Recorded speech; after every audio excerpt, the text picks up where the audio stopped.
पश्चिम बंगाल में 4 मई को सत्ता परिवर्तन हुआ, जिसके तहत 15 साल से सत्ता पर काबिज रही पार्टी टीएमसी विपक्ष की भूमिका में आ गई और राज्य में पहली बार बीजेपी सत्ता में आई। पश्चिम बंगाल में यह परिवर्तन तब हुआ जब पूरे चुनाव में बयार पूर्व सीएम ममता बनर्जी के समर्थन में चल रही थी।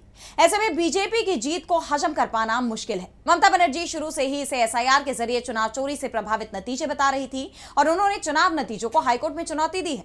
तो क्या है ये पूरी खबर, देखिए इस रिपोर्ट में। पश्चिम बंगाल की पूर्व मुख्यमंत्री ममता बनर्जी ने विधानसभा चुनाव को कोलकाता हाईकोर्ट में चुनौती दी है।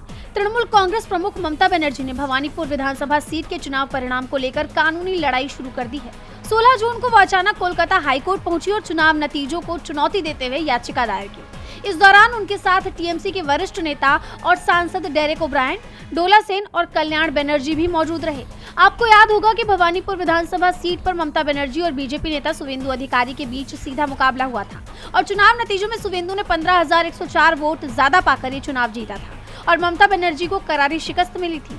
और ये नतीजे काफी हैरान करने वाले थे, क्योंकि चुनाव के दौरान ममता बनर्जी के समर्थन में काफी लोग नजर आ रहे थे। वही नतीजे सामने आने के बाद टीएमसी ने बीजेपी पर चुनाव चोरी करके जीत हासिल करने का आरोप लगाया था और अब इस मामले में ममता बनर्जी ने नतीजों को ही चुनौती दे दी है। ममता ने कोलकाता हाईकोर्ट में दायर याचिका में चुनाव प्रक्रिया और मतगणना से जुड़े कई बिंदुओं पर सवाल उठाए हैं।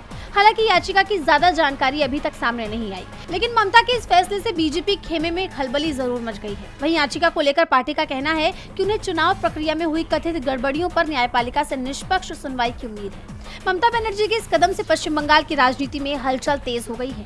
अब सबकी निगाहें हाईकोर्ट की सुनवाई और उसके फैसले पर टिकी हुई है। डीबी लाइव पश्चिम बंगाल की रिपोर्ट।